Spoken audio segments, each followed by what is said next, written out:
extensively for the Liverpool Echo and a few regional papers in the northwest. So I'll give you a little bit of my background.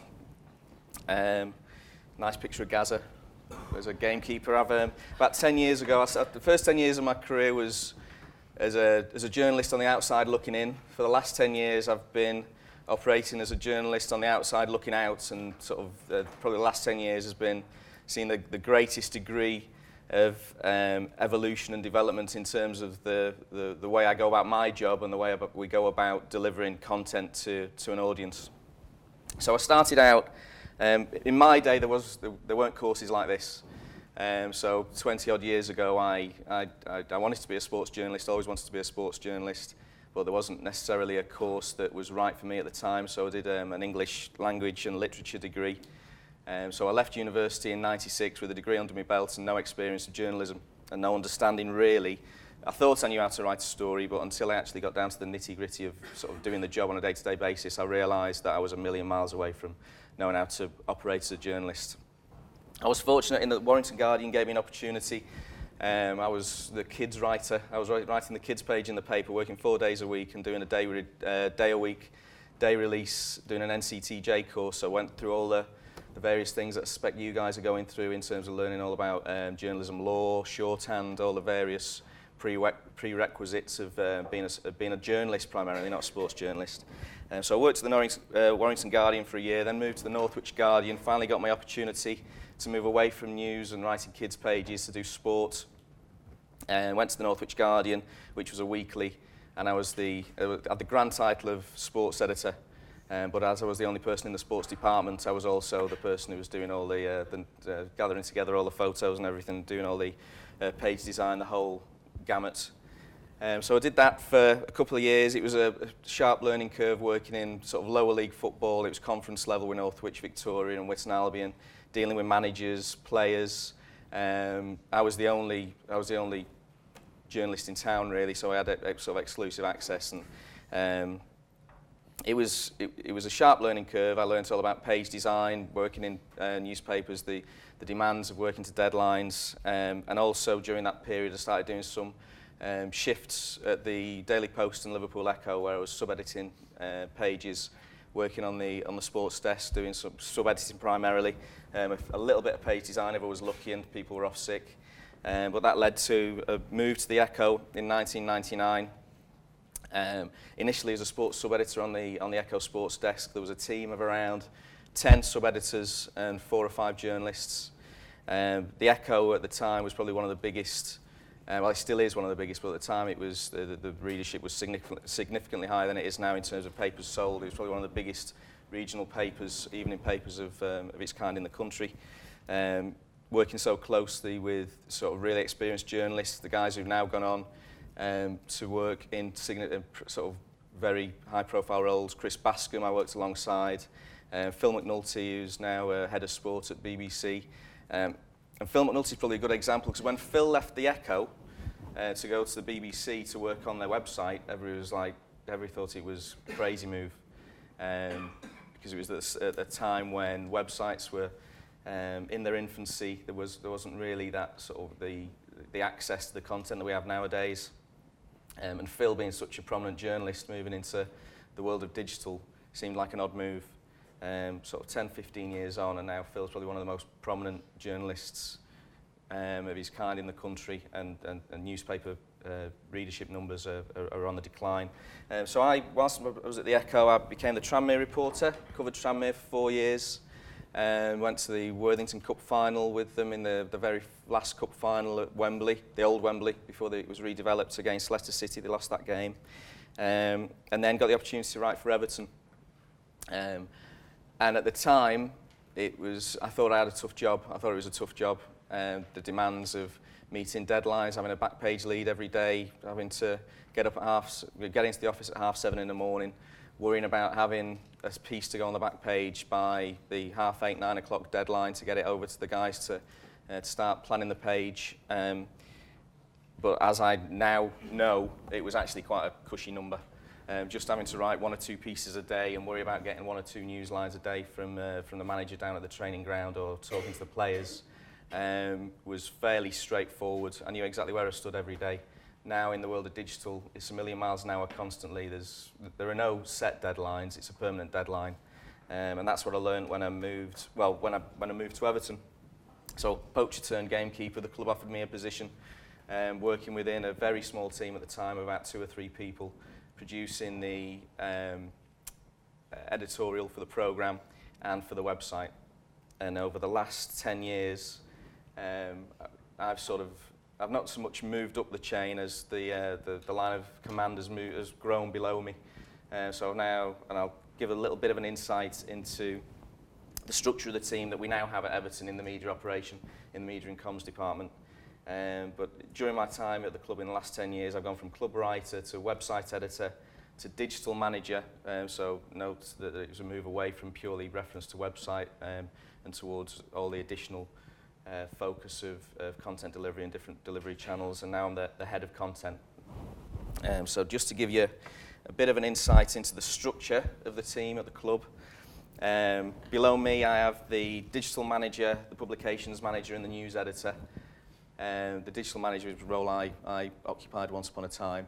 But in terms of the areas of responsibility, we've got the Matchday programme, Match Magazine, the official website, the official club app, Everton TV, which is an online web-based video delivery service, but we also do a matchday operation that falls under the same name, where we produce 2 hours worth of TV output on a match day in and around the stadium and the concourses and in our fan zone area.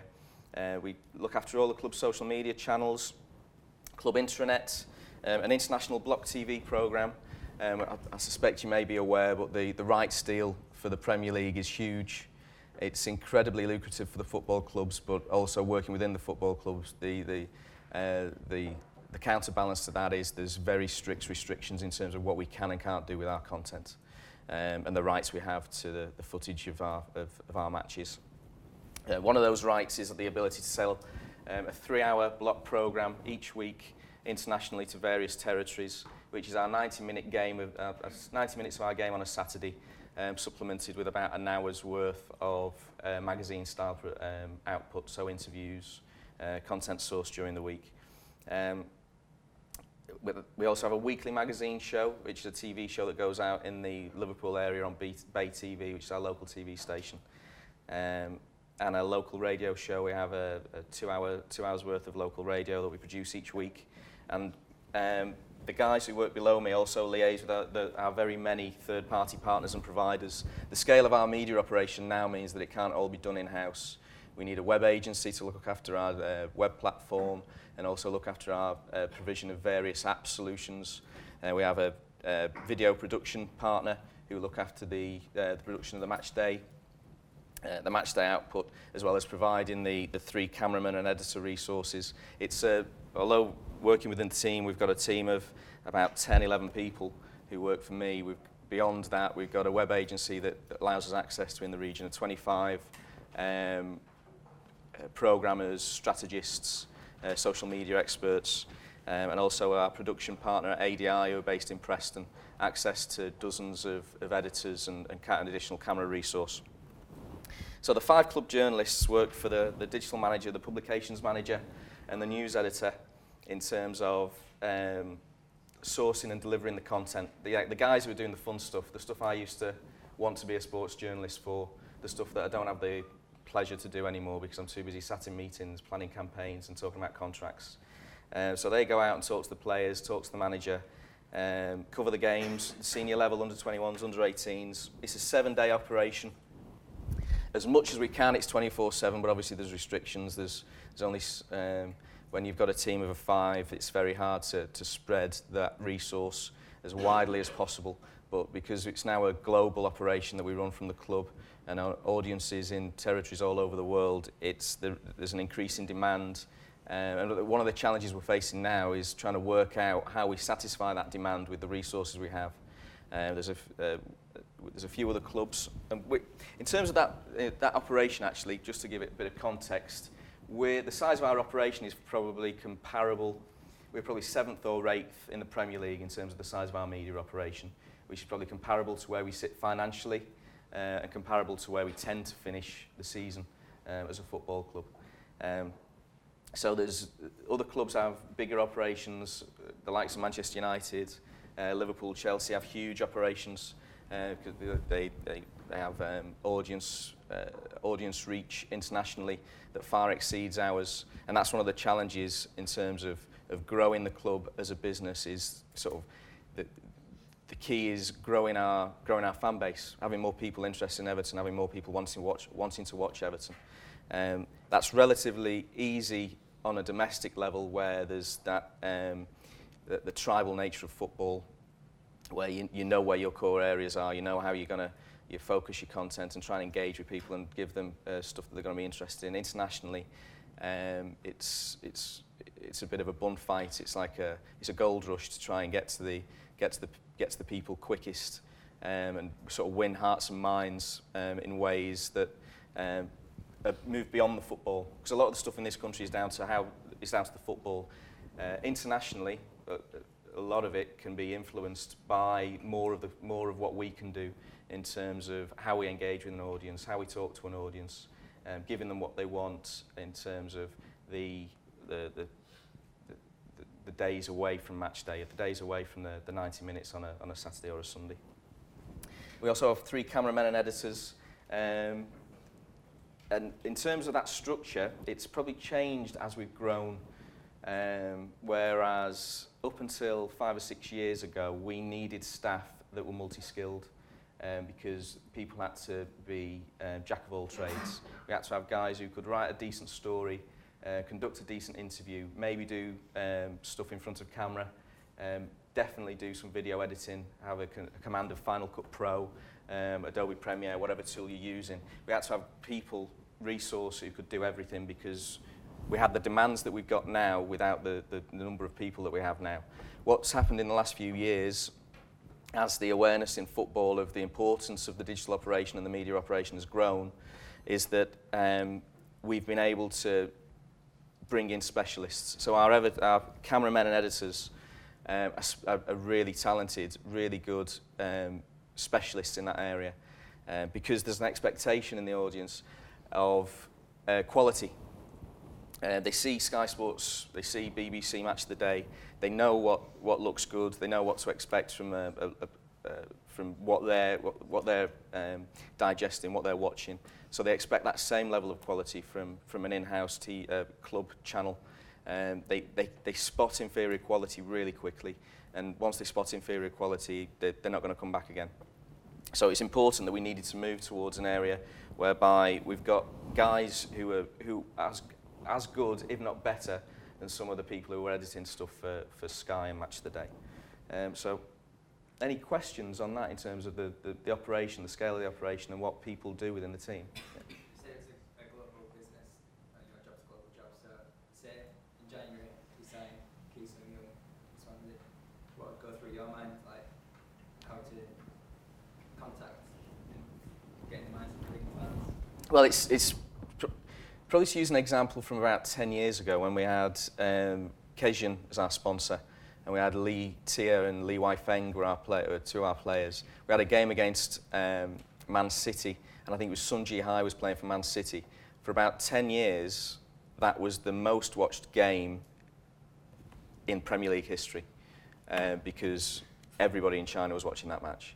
And during that time when we had and it probably comes back to my point about international audiences and trying to acquire them and trying to hold on to them, because a football fan in the UK supports their team, they don't support the players. But internationally, what we see increasingly is that they support the personalities. So when we had the 2 Chinese guys and the Chinese club sponsor, we had a Chinese website that was getting huge figures, there was a huge level of interest. We actually had a journalist within the club, a Chinese journalist within the club, producing content purely for the Chinese website. But as soon as we moved to Chang as our Thai-based company as our kit sponsor, and we lost the Chinese players, the Chinese players moved on, the interest in the club in China waned considerably, to the point where for a period we actually switched the Chinese website off because it wasn't generating enough traffic, and we lost the Chinese club journalist. And that's changing again now, whereby, to use your example, clubs are much more aware of the potential to utilise a player to engage with an audience territorially. And also, as clubs increasingly, I suppose, squeeze the orange as tightly as they can in domestic territories from a commercial point of view, they need to look increasingly to global territories and areas whereby we can do individual deals in individual territories and do commercial partnerships deals that are unique to an individual territory. Manchester United are probably the best example of doing that. They slice the pie as thinly as anybody possibly could, but it's because they realise the value to the various brands and partners in those territories where they've got that audience reach. So just moving on to the in terms of the ongoing challenges we face, it's about sort of trying to constantly progress creatively whilst maintaining standards. So we're always trying to think about ways in which we can enhance, develop, modernise the things we do, and also sort of understand what works with an audience. I think for a long time in football, decisions have been made based on gut, based on people within the club thinking, yeah, the fans will get that, the fans will like that. We're now in a position where you can't rely on gut. You need to have understanding. You need to look at analytics. You need to look at web figures, and that's the move to a digital. The increase in the sort of digital awareness and access to an audience through digital channels gives us that opportunity to understand what's working, what's not working. So, for instance, a few years ago, we'd have probably just come up with a really neat idea for a YouTube video, like an ongoing sort of series of video clips, which sort of Soccer AM style piece of video where we'd persevere with it for 12 weeks, 15 weeks, however long it may run for, without really giving necessary consideration to whether people were watching it. And this is probably one area where there's an opportunity for football and media, football specifically, to look outside of football at ways in which other digital experts work and how they operate. So Radio 1 are a good example. They work on the basis that maybe 70 or 80% of their video output is consistent, is sort of scheduled. They know what they're going to do on a regular basis. But 20 or 30%, they'll try different things. And they'll try different things and then not persevere with it if it's not worked. But if it does work, they'll continue with it. And they'll keep looking at their numbers, keep looking at what's driving traffic on YouTube, what's driving engagement on social media, and maybe set themselves goals to understand what's resonating with the audience and what isn't. And by doing that, you're constantly learning, you're constantly understanding what works, what engages with an audience. And from a football club perspective, if you're engaging with the audience, you're not just talking to fans who are fans of the club but aren't necessarily engaged with the club. You're sort of developing that relationship. So there's football fans who love the team they go and watch on a Saturday, but they may not have a great affinity with the club or what the club does on a day-to-day basis. Our biggest challenge is trying to grow that affinity, grow that relationship, so that even if the team isn't particularly performing on the pitch, because that's one of the things we can't influence, even if the team's not performing on the pitch, the fans still feel like they're fans of a club that listens to them, that engages with them, that gives them interesting stuff to talk about. And a good example, a few months ago, or last season, we weren't necessarily having as good a season as people are expecting based on how the team had done the year previous. And expectation levels were really high last year because of how well Roberto's first season had gone. And from a social media perspective, we were trying to maintain the level of engagement that we were delivering in that first season when everybody was switched onto the club. And it was maybe a little bit harder because as a football fan, if the team's not performing, you don't want to watch Match of the Day on the Saturday night. You don't necessarily want to go on and watch a video clip. But what we did was sort of focus our content towards things that we could influence and things that were still going to maintain that degree of interest and pride in the club. So we came up with a series of video clips that were entitled Proud to be Blue, where we told the story of people who'd been influenced and affected by the club's charity, Everton in the Community.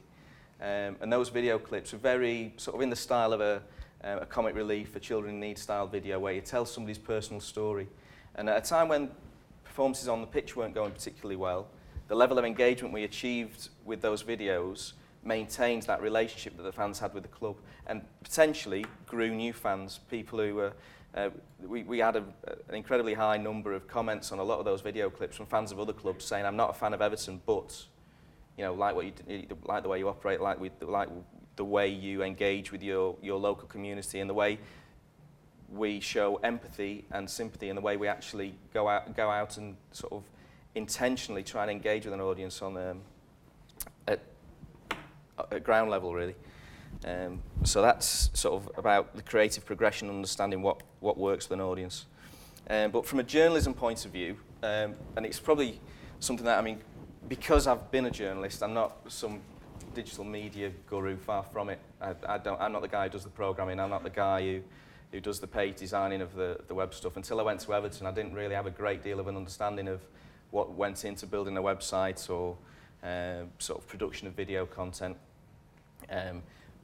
But everything that I try to encourage in the team at Everton is based on core rules of journalism, which is sort of having a good news sense, sort of developing your news sense, knowing when a story's right, knowing what the story is from an interview, and not just sort of churning out content for the sake of churning it out. That producing the story is only half the job. The other half of the job is making sure people read it, engage with it, and come back to read the next story. So it's about going into interviews with ideas of angles, but also reacting to some of the answers that you're provided with, so that you grow that story, you develop it, and you produce something that's going to be of interest to your fan base, to your audience, which from our perspective, obviously Evertonians, but ideally beyond that audience, beyond that reach. So that's about delivering compelling content. When we produce video clips, I always ask the guys to think about what kind of emotion it's going to generate, what kind of response it's going to generate from the audience. And when they watch the clips back, is it going to be something that's going to make you smile? Is it going to be something that's going to interest you? It's going to sort of tell you something you didn't know? Is it something that's going to evoke an emotional response in terms of, is it going to make somebody cry because it's that emotionally powerful? And we don't always sort of hit the bullseye with that, but as long as you're aiming to achieve something that's going to sort of deliver an emotional response, then you're working in the right direction. So it's all about informing people, entertaining them, trying to educate them. Never make assumptions. It's absolute 101, and you guys are probably better at it than maybe people who work in a newspaper on a day-by-day basis, where the speed at which you operate, or on the website on a day-by-day basis, the speed at which you operate and the demands that you're under mean that it's really easy to make an assumption. Let's jump to an assumption because I'll get the story done quicker. And it's the pitfall that causes so many issues that can potentially cause major problems. If you're not 100% certain, or if you've not checked it out so that you know what you're putting out into the ether is correct, then don't do it. Don't feel pressured into I've got to put this story out because I've got to hit this deadline. I've got to achieve this target in terms of eyeballs, video impressions, whatever it may be. So it's all about maintaining quality, maintaining accuracy, and maintaining your focus, and never lose sight of the audience. What your audience is. We have a footballing audience. We know the demographic of our fan base. We know who the average fan is because of the increased level of insight we have through the various sources the various analytic sources we have. We know what the average Evertonian is. So don't try and produce a feature piece of editorial that may go into the Guardian or the Independent. You're producing a piece of editorial on a par with maybe the Daily Mirror, the Daily Express, sort of more of a mainstream audience. Don't try and baffle people with big words because you know big words. Talk to them in a way that they will understand. And to be honest, up until very recently, our journalists at the club were called new media journalists. But there isn't a new media. It's all about the core values that were in place 20, 30, 40 years ago in terms of accuracy, quality, the only thing that's changed is how people access that information, how people access that editorial, the level of access they have, and the propensity for access. They're not waiting for the paper on a morning now. They can go straight onto the phone or look at things through social media 24/7. So any questions? Or I'm mindful I'm running at a million miles an hour and I'm not sure if people are switching off or... No. Okay. You talk about a news sense there. So how do you handle it when there's something that could be detrimental to the club around and about? You know, because that's a good news story as a journalist, that the player's being an idiot or something. How do you handle that? In situations like that, it can be tricky because there's certain, because of who we are as a club, we're not an independent news organisation. We need to sort of protect the image of the club. But there's often an opportunity to tell the story in a different way, or to clarify the story, or to, because whilst we have an agenda as such in terms of growing the fan base, maybe some of the media organisations that are sort of dealing with that story themselves have an agenda of a degree. And it's about trying to strip that away and understand what we can say, what we want to say, but what we can say, and how we can deliver that in a way that's that maybe tells our side of the story, or tells the player's side of the story, or deals with an issue. Because sometimes there are tricky situations. There's players can do silly things from time to time, but it would be remiss of a club to stick its head in the sand and maybe say nothing, even if it's talking to the media away from the front page of the website, to ensure that sort of there's an understanding and a sort of a communication with the media. Because that's in fact that sort of comes back to the way in which the department's evolved, whereby 10 years ago the guys who were writing the stories were also the guys who were dealing with press, and sort of looking after the press conferences and trying to maintain those relationships. The way the club's grown is that we now have a press and PR team who are just dealing with the club's relationships with the media on a 24/7 basis, whilst my content team deal with producing the news content that goes out through the various channels. So that, because it was sometimes there was a bit of a clash in terms of the guys who wanted to get the news out first were also the guys who were dealing with the press requests coming in saying, what's the latest on this? Whereas now we can, there's a bit more authenticity in terms of the way we operate. I'm not sure if that's answered your question. But, so in terms of new obstacles and what a digital age has presented in terms of things you've got to be careful of, challenges that are out there now, I'll start with this tweet that went out. I'm not sure if you're aware of it. That went out on sort of late on Friday night by a guy called Jeff Jarvis, who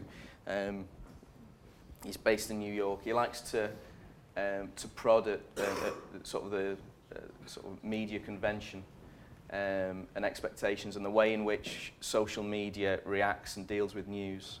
He just likes to sort of poke fun at it a little bit. Now he put a tweet out on sort of the ethical and moral sort of thought process behind doing that tweet at a time when something so tragic was happening is sort of aside from the point I'm about to make, really. He put out a tweet saying, lights on the Eiffel Tower have gone out, lights off on the Eiffel Tower for the first time since 1889. Now, if you take a step back and think about that tweet, it's clearly ludicrous. But it was retweeted nearly 30,000 times, and as The Independent reported this week, several news organisations actually retweeted that tweet. And people took it as fact because somebody had tweeted it and somebody else had retweeted it, and a news organisation had retweeted it. And so before you knew it, tens of thousands of people were taking for fact something that was clearly absurd.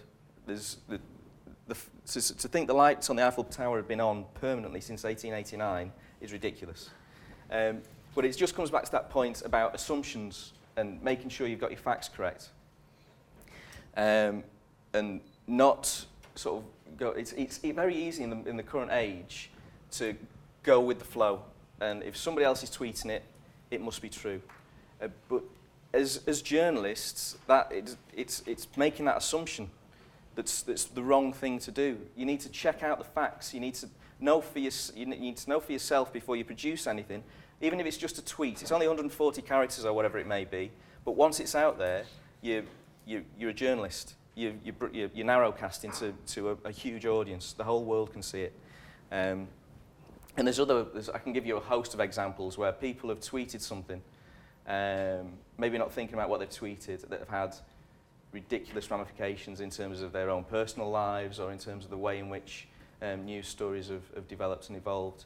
And it comes back to my point about always abide by the rules that you're being taught now during these sort of the years of your course, and don't fall into some easy traps. And they are easy traps. You see a tweet like that, it's clearly aimed to tug at the emotional strings that were in the mood of everybody over the weekend, and it's incredibly easy to just retweet it or respond to it or get involved. There was almost like a sort of a collective wish to show sort of collective sympathy and remorse for what happened on Friday night, and being caught up in that emotional experience can influence the way in which news is being reported.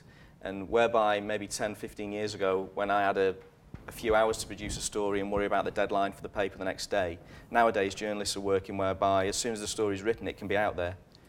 And that is a dangerous place to be to a certain extent, unless you operate in the right way. And another challenge in the modern age is clickbait. The revenue from media has changed. Previously it was about if somebody was paying their 30, 40, 50p for a newspaper, then the money was coming into the newspaper. A different department in the paper was worrying about selling the advertising and the other commercial channels. Now, the commercial revenue is more directly attributable to the content being provided than ever before.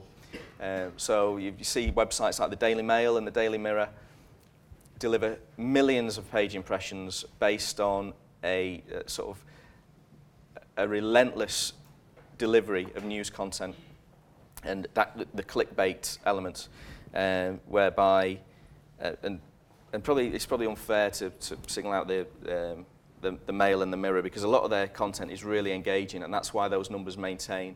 But then other sites are trying to sort of maybe fast track the way to that kind of engagement and those kind of numbers by putting out headlines that are maybe spurious and misleading in terms of the content that's out there. So from a short-term basis, you're getting high impressions, you're getting high numbers, but long-term, audiences are going to switch off. An audience is very intelligent. They know within 2 or 3 clicks of a story that's maybe misled them through the headline, they're not going to go back to that website again, or they're going to think twice before going to that website. But because there's huge levels of revenue potential through delivering high page impressions, by delivering advertising on those pages, there's that demand to generate those numbers and to try and control the generation of those numbers. So not rely on good quality journalism, just rely on a titillating headline that might create a click. And coming back to the point I was making about Twitter and sort of citizen journalism, there's some brilliant citizen journalism out there, but there's also incredible pitfalls and perils.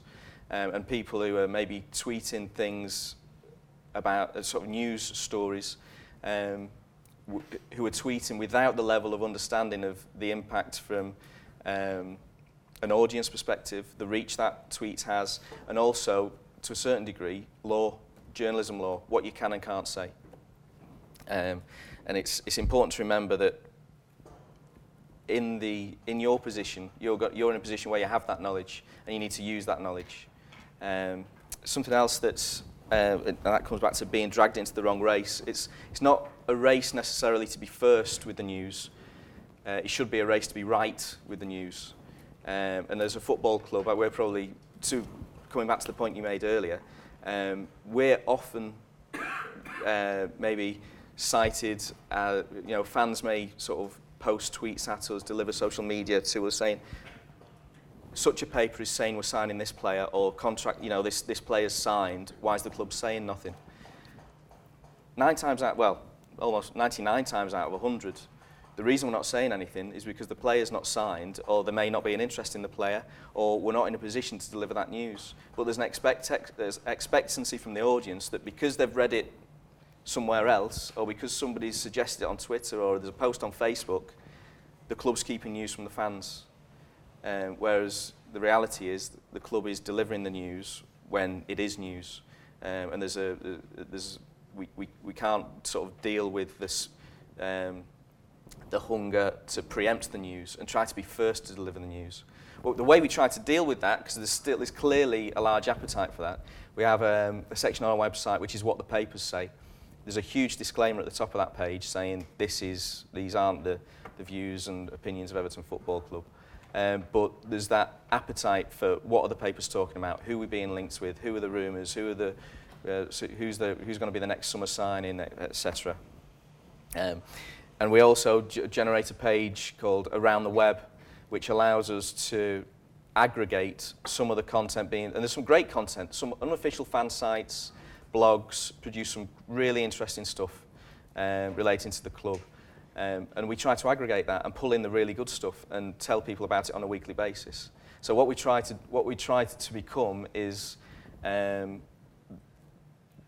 not necessarily the first port of call of news about Everton, the trustworthy, reliable port of call for news about Everton, and that we maintain that traffic. And so, regardless of what's going on around the club, when people come to the various Everton social media channels, Everton websites, the Everton app, they know what they're getting is authentic, it's genuine, it's correct. How did the club deal with the John Stones transfer? There's a big debate about he's going to go to Everton now, Chelsea now, Manchester United. How did the club deal with it internally? Did they just try to deny as much as possible until a transfer bid was actually accepted? Well, there was never a bid accepted. Oh, okay. And that was, everybody was talking about, there was clearly a high level of interest in it, and the way we tried to operate, obviously, and this comes back to the split we have now between the team that produce the content and the team that manage with the media. So they will have dealt with any queries, any questions, any requests for updates. Sometimes those updates are off the record. We'll just give you a sort of bit of guidance. Sometimes it's on the record. But in the main, it was a saga that went on away from the football club because there was no news from our perspective. So we could still report on John playing in games, and as long as John was our player, obviously it was going on in our What the Papers Say section on a daily basis because it went on ad nauseum almost. But from the club's perspective, it comes back to that point, there was no news until there were a few instances where it got to a point where we had to put out some news because the level of noise about it had grown to such an extent that there were a few instances where we had to come out and say John Stones isn't for sale, or the manager came out and said John Stones isn't for sale. And even then, the rumours still persisted because until the transfer window shut, there's that speculation. There's people who maybe sort of think or claim to know more than is maybe being sort of reported from the front line, as it were. So other areas that increasingly challenging is the number of multi-platform, the number of platforms we now have to deal with. So maybe 5 or 6 years ago it was just a website. Then it was just a website, then a podcast. Then it was just a website, podcast, and app. Then it was Twitter. Then it was sort of Facebook, Twitter, Instagram. Now it's sort of Snapchat. There's an increasing number of ways in which people can digest content and people can access content. And when, as a football club, you want to engage with your audience, it's about trying to speak to them in as many different ways as possible on those channels that they're comfortable with and they're happy with. And the challenge at the moment is trying to split the team's time proportionally in those areas. And that could change over the next 12 months. The amount of stuff we produce for the website may start to dip because we're producing more video and audio content for the app or for our video output on the video channel. And it comes back to that point earlier about always needing to be aware of where the audience is.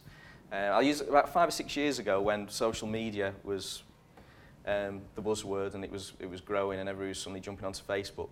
We set about a project to create our own social media channel on the Everton platform called Your Everton.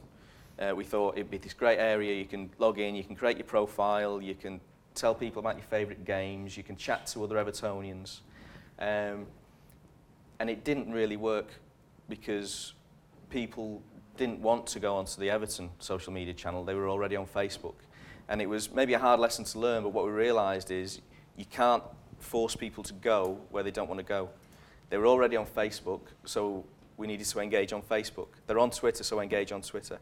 And try and understand and sort of be aware of the audience presence and maybe some degrees of audience migration that happens over time. About 18 months ago, our official club app, we reached the tipping point whereby the official club app now generates more page impressions per month than the official website. Not as many people go onto the app, but they're creating more page impressions.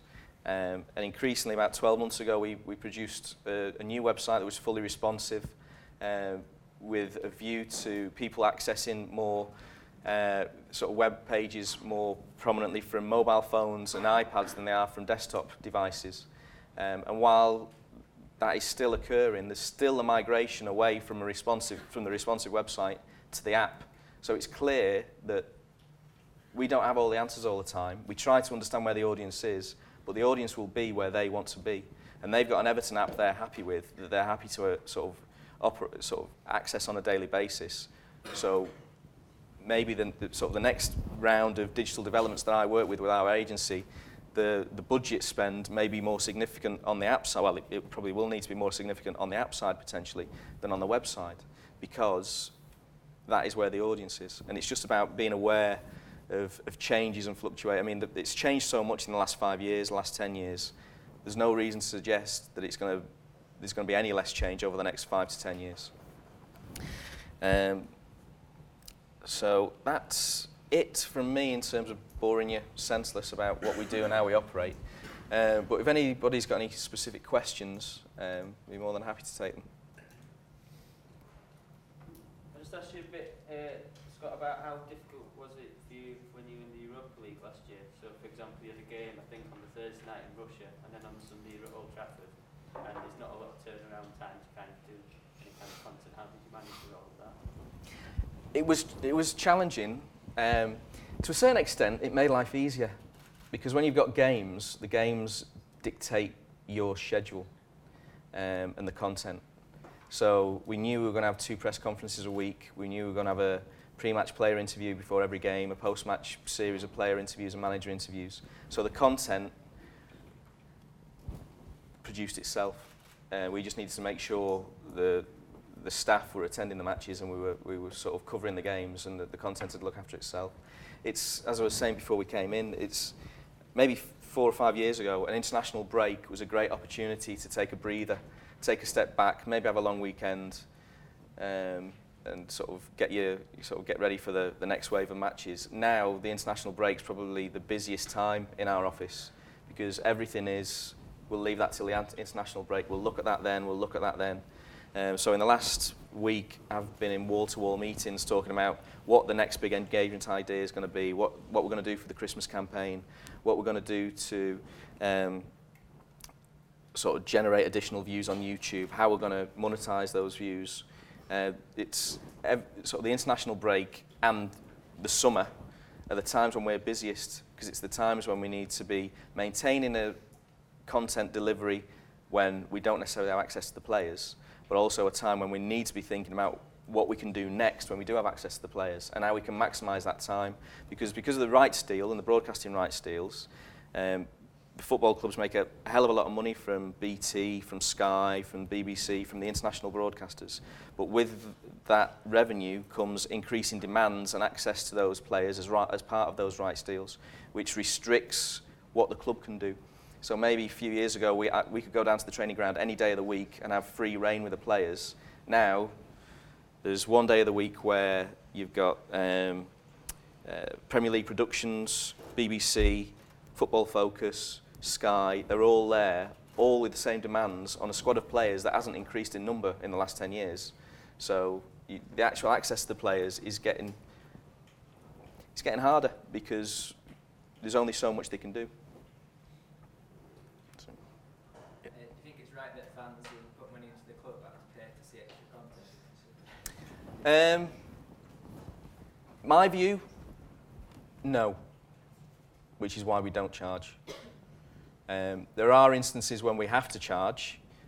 Very few. Our pre-season games, we actually make a loss on it, but we still need to charge a pay-per-view because we've got. Another point I was making to Paul earlier. Although revenues in football have gone up dramatically, departmental budgets haven't changed a great deal because so much of that revenue is needed for transfers, wages, contracts, and the proportion of that money, whilst the money goes up, the proportion of the money that is maybe required to be spent at the training ground on facilities, on players, on future players, means that budgets, sort of departmental budgets, haven't changed a great deal. So if we want to deliver an experience for the fans in pre-season to watch a game live, that is and they're the only rights we have for live footage of our team. If it's going to cost us 10, 15, 20 grand to produce an outside broadcast to the level that people expect because they have 12, 15 camera coverage on Sky, so we can't just send one guy with a camera down and hope that he's got a decent piece of live venue kit and the 4G connection's strong enough. You've got to do it the right way. You've got to have 6 camera HD. You've got to have a satellite truck. It's got to be of a quality necessary to make sure that when they're streaming it on the computer, they're getting what they would expect to get from Sky.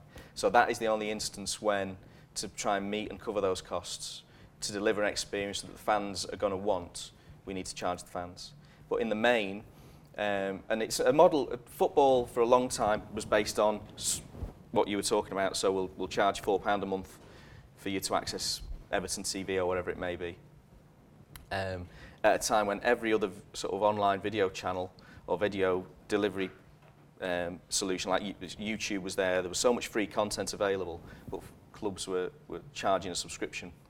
So we were probably, ourselves and City, probably for very different reasons, a few years ago, turned off the subscription model with the view that if we deliver that video content and not charge for it, but data gather, allow people to log in. So we're gathering data about who our fans are, what they're watching.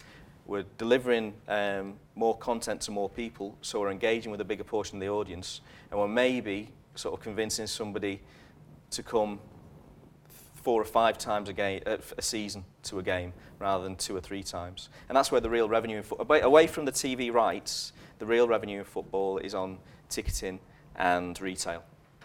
So digital channels, revenue through digital channels is very small. But then there's other clubs where they, Liverpool, Man United, who charge a subscription for their TV services. I suspect, I may be wrong, but I suspect they're not making a great deal of money out of those channels. But they've got an audience there, and they've got the potential to drive subscriptions to help fund the provision of that content. So in short, no.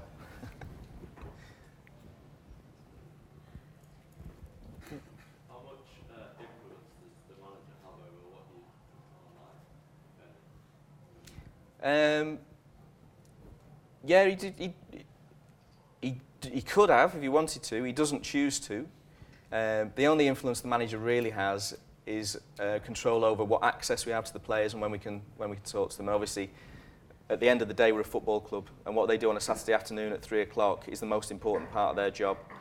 So if the manager says, for instance, I don't want you doing any interviews, or the players doing any interviews 48 hours before a game, we need to abide by that. But equally, in our case, we've got a manager who's incredibly astute, incredibly aware of the power of the media and the importance of the media, So we work with him to determine safe days where we can have access to the players, where we can do stuff with the manager. But it may vary at other clubs, and ultimately the manager is probably the second most important person at a football club. So if a manager turned around and said, no more access to players, we're not doing X, Y and Z, then as employees of the football club, although we could probably try to reason with him and explain sort of why that content is of value to the club, the manager could have that power of veto, as it were. Yep. With newsrooms shrinking and media departments growing, what would you say is a better environment, safer, is a more stable environment for us not to aim for? I'm probably partisan, to be honest. But having been on both sides of the fence,